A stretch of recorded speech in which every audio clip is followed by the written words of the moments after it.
Chaos has been a daily reality in Libya recently, at least since former dictator Muammar Gaddafi was killed by protesters.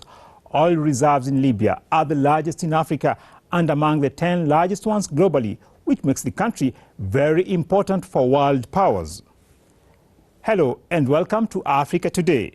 Apart from oil, Libya enjoys a strategic position as the gate to Europe for many of the African refugees and asylum seekers and welcome in the first world.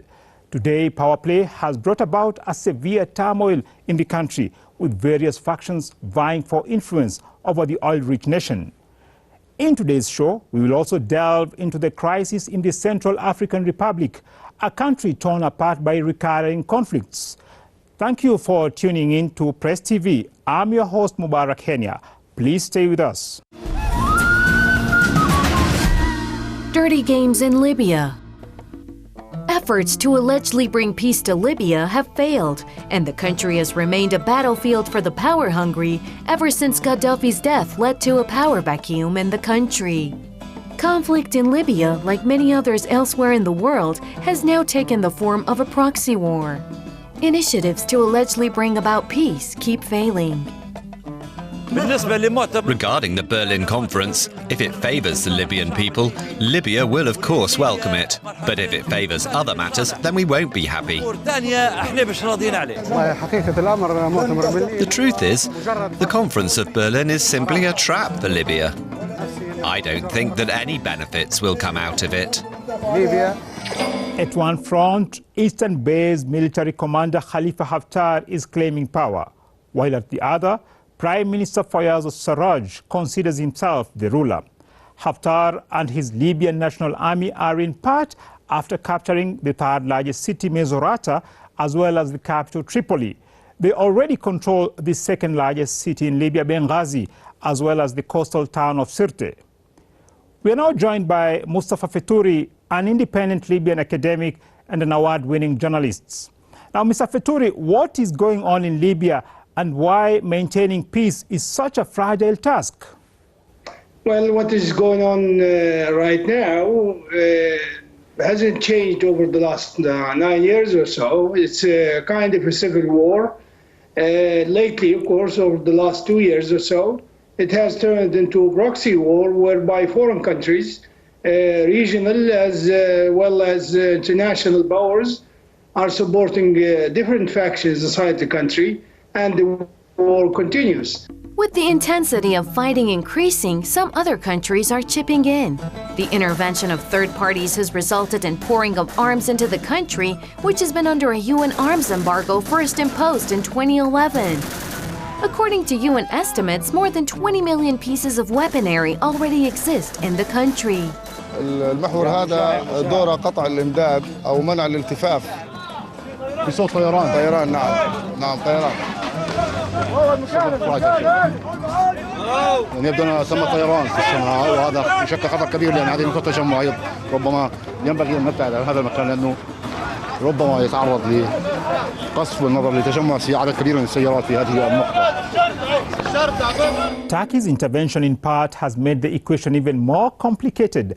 Ankara defends Sarraj, also backed by the UN and most of the Western states. This is while Haftar enjoys the backing of the UAE, Egypt, Saudi Arabia, and purportedly Russian mercenaries. Turkey has in part dispatched as many as 2,000 Turkmen militants from Syria, prompting warnings that Libya could collapse into a second Syria. What we have been witnessing over the last couple of months especially is the Turkish direct intervention in Libya, in Tripoli particularly, to protect the government of national accord, whose legitimacy is greatly disputed inside Libya and outside as well, despite the fact that it was given, if you like, so-called international legitimacy by UN Security Council Resolution 2259, which was adopted in December. The conflict has also resulted in a significant reduction in the country's oil output. Haftar's blockade of the Libyan oil industry has made oil production collapse to reportedly 700,000 barrels a day, down from 1.3 million barrels a day before the fighting began. With 90% of Libyan government revenue dependent on oil and gas exports, the lengthy blockade is taking its toll on all Libyans. Notre ligne à l'ONU est très claire. Our position at the UN is very clear. We must not play with oil because it is the livelihood of Libyans. Without oil, Libyans are starving. We have to tell it like it is. So we must not play with oil. We must not turn it into a weapon of war. We must not allow it to become a matter of division or outbidding. Slow negotiations and fragile ceasefires between the warring sides have become more of a strenuous task since demands by their sponsors, such as the United Arab Emirates and Turkey, also need to be met. Yet, every party's official stance remains a political solution, along with commitment to ceasefire. But Mr. Feturi, whose interests in Libya lie in constant instability in the country? Libya is natural resources, especially oil. That's one thing. The second thing is who controls and governs Libya in perspective to the outside world, which means who will be dominating from the regional as well as international powers, who will be dominating the future of Libya in terms of government. The UN and its agencies which back the GNA have been accused of starving the refugees rather than sticking to their stated goal of providing relief. One instance of such an approach came in reports alleging that a group of about 400 people sheltering for safety inside a center run by the UN Refugee Agency in the Libyan capital were apparently left without food for weeks. There have also been reports of plans by the UNHCR to withdraw food from 600 other refugees and migrants. Such plans reveal the brutal aspect of war and expose how far world powers are ready to go to get their hands on Libya's abundant oil resources. It's quite dangerous for the Europeans to leave the country having its own patriotic national government free of meddling, and that it has its own freedom in deciding its own matters. They don't like that, and that's what happened with Gaddafi. They don't like him, and they killed him because of that. Meanwhile, a massive crackdown is underway against survivors of bombings, torture, forced labor, and other human rights abuses in their journey to Europe. The majority of those trying to cross the Mediterranean are returned to Libya by the EU-backed Libyan Coast Guard. That time, I doesn't have money. So they started beating me every day, asking me to call my parents for the money, blah, blah, blah. I refused. They started beating me all over my body. They beat me. I called my mother put 1,005 Ghana cedi for them. Even that 1,005, they already beating me. See my hand is broken. Refugees in Libya also face the threat of forced recruitment by militias or being kidnapped by traffickers amid the civil war. As the conflict continues with major powers involved with their complex interest, the fate of the civilian population and peace still hangs in the air. The United Nations have been used as a vehicle to justify everything being done in Libya, even though we still have this kind of a view of the role of the United Nations, despite the fact that lately the Special Envoy of the United Nations to Libya, Mr. Ghassan Salama, is trying very hard to bring about some kind of peaceful settlement in the country. But again, he's being let down by the Western powers, the major powers, especially the permanent members of the Security Council in New York.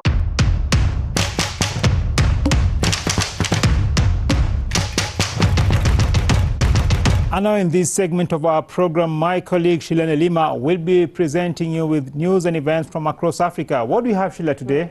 Thank you, Henia.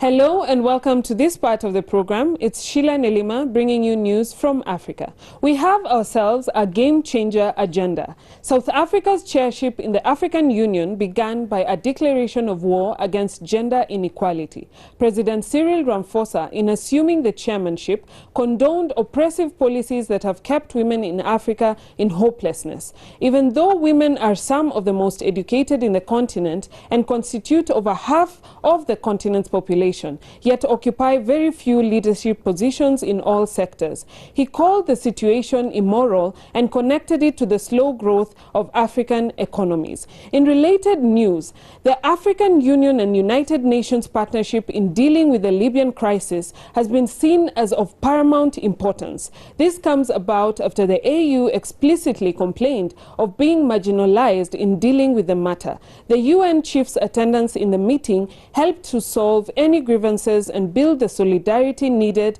in achieving the AU's initiative of silencing the guns. In economics, Angola is beefing up its oil sector. After achieving wheat production success, the South African country is now working its way to achieve oil self-sufficiency with a hope to also export its surplus. The country revealed their top strategies as constructing 3 new refineries, rehabilitating and expanding the existing one, and increasing onshore storage capacity. In other news, despite banning shackling of mentally ill patients in October 2017, Ghana has once again fallen under scrutiny for chaining the mentally ill. With still too much stigma and misunderstanding around the mental health, families still resolve to chain the sick on trees and send them to prayer camps where they are chained in rooms to place them under control. Government psychiatric centers are said to be in existence. However, they are still under-resourced, making faith healers and chains the only option for desperate families. While the world tries to control wildlife extinction, Botswana is trying to reduce its elephant population. Licenses were auctioned for the hunting of 70 elephants. In their defense, the Botswana government said that it would be carried out in controlled areas and that the hunting is necessary to ease conflict between animals and humans. The conflict, they say, is caused by elephants roaming outside their feeding zones, destroying food crops and endangering lives. In the field of arts, let's have a look at the Hakanto Contemporary Gallery. Launched in Madagascar, the space is dedicated to inspire, educate and introduce Malagasy art and culture to the world. Contributing artists include social designers, dancers, musicians, writers and even chefs. This brings us to the end of this part. Visit our social media pages at Real Africa Today on Twitter and Africa Today TV program on Instagram to share your views, your news, your videos, your images on the program. Do stay tuned. We will be back soon.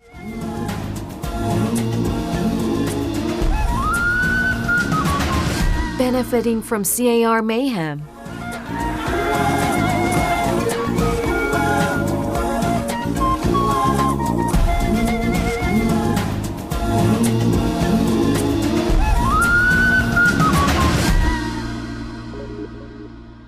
The Central African Republic is one of the most underreported countries on earth, where people experience insecurity on a day-to-day basis.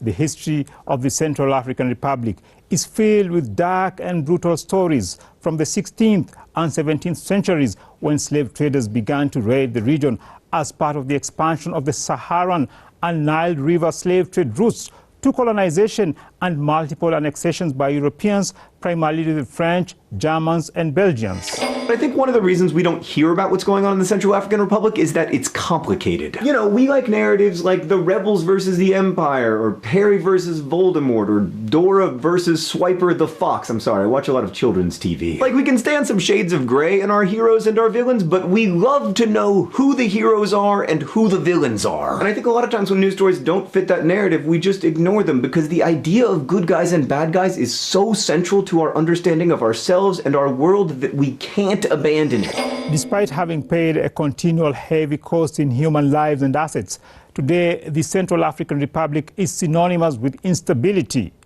But who are seeking insecurity in the Central African Republic, and what are their motives? We'd like to take Mr. Alexander Powers, African Affairs Analyst's opinion about that question. Mr. Powers, thank you for joining us. What's your take? It's the size of Texas or France, has a population of 2 million people. It is exceptionally wealthy mineral-wise, and 80% of the country is agrarian, or agrable. So the country could be the world's breadbasket. The main issue are foreign influence, primarily France. They control through proxy or through influence or through contracting or through financial means, they control the currencies. They're able to control who gets the minerals, when or who becomes president or is overthrown by presidents, through a coup. That happens quite often there. The people of the Central African Republic have in part been expressing a strong opposition to French colonial rule and forced labor for decades. One of the largest anti-colonial rebellions in Africa took place there in 1928. The status of crisis in the Central African Republic, however, has been carefully hidden from the world and particularly the French public.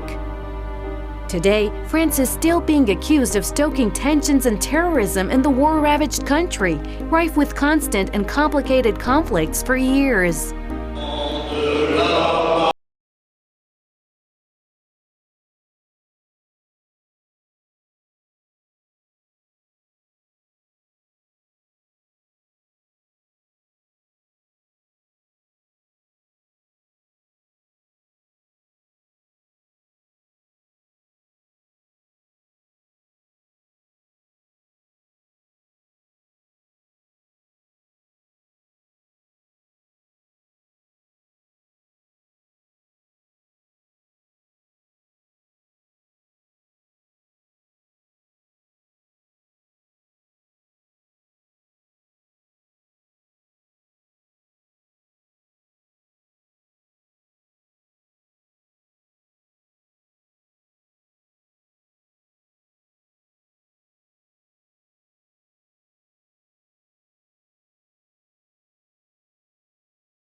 Western powers allege that they seek stability in the former colony, but in reality, countries such as France appear to be advancing their neo-colonialist policies in the Central African Republic. French neo-colonialism in Africa is probably most evident in the Central African Republic, where the French military advanced Paris's interests in the guise of the UN and the EU peacekeeping missions. 80% of whatever revenue is generated in the country, 80% goes back to France, and then they can loan the money back. France will loan the money back to the country at a premium.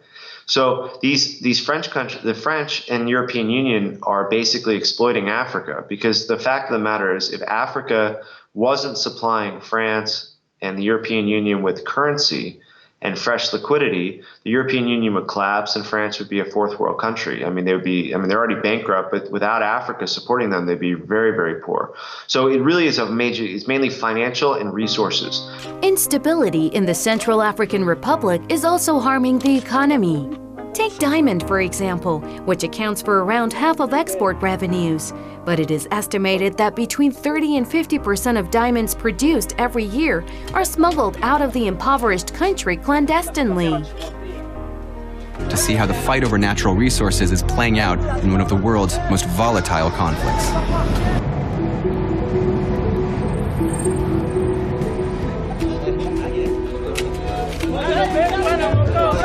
Instability not only mars trade that could actually benefit the people, it also makes towns and villages unsafe and at the mercy of militants, gang members, and traffickers. The crisis in the Central African Republic has not abated for decades at the mercy of foreign powers or strongmen installed by them. Mr. Powers, how do you think countries such as France advance their neo-colonialistic policies in the Central African Republic, and what do they gain in exchange? These foreign countries, they want to use Central African Republic as their resource base, as their reserve. And so they're willing to keep the country unstable and poor because it benefits them and allows them to use influence over them by supplying them with money or aid or any of the military aid and all of this stuff.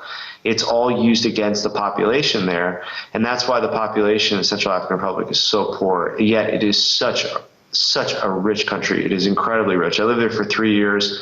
It's just incredible how much wealth is in that country, from agriculture to minerals to just to tourism. It's a very beautiful, very nice place, but it's totally unstable, and it's totally it's poor. It's very, very, very poor. Foreign military forces present in the Central African Republic mostly advance the West's interests, sometimes in the guise of the UN and EU peacekeeping missions. The peacekeepers' so-called rape problem is just one among the many. In one case reported by the Amnesty International in 2015, one peacekeeper allegedly violently raped a 12-year-old girl in the midst of an operation to address the conflict between the mainly Christian anti-Balaka groups and Muslim-majority Seleka rebels. The peacekeepers sometimes remain passive in the face of violence. So we were watching these elements. They were at the gate and they were just filming. And they were smiling. It's not serious. The blue helmets were in their vehicle, and they were following the ex-Seleka fighters. They were on the roads, and they were watching the rebels burning down the IDP's site. Allegations against the peacekeepers also involve sexual abuse of minors, which has turned into a recurring phenomenon. Such serious allegations against peacekeepers demands taking immediate and appropriate measures by the United Nations. I don't want to say that they're useless people. They're not. And I think they're taking a risk. The average UN soldier is risking their lives for people that they don't really have any relationship with or any benefit from. I mean, the last group that I saw was mainly Pakistani. So there's a large contingent of UN troops there. And they're limited in what they can do. And I think a lot of that has to do with European Union influence, particularly in the end, it's France, also the Americans. And that's one of the reasons why the Russians are there. If it wasn't for the Russians, Central African Republic may still be in a civil war. For what it's worth, they've come in, they've protected the president, and they've helped secure up major areas of the country. World leaders are basically remaining silent about atrocities resulting in violation of human rights. French military personnel in Africa, for instance, is claimed to have no reason but to fight terrorism. French lives are also lost in the process. Paris has recently claimed that Russia has targeted France in their geopolitical competition in the sub-Saharan African country.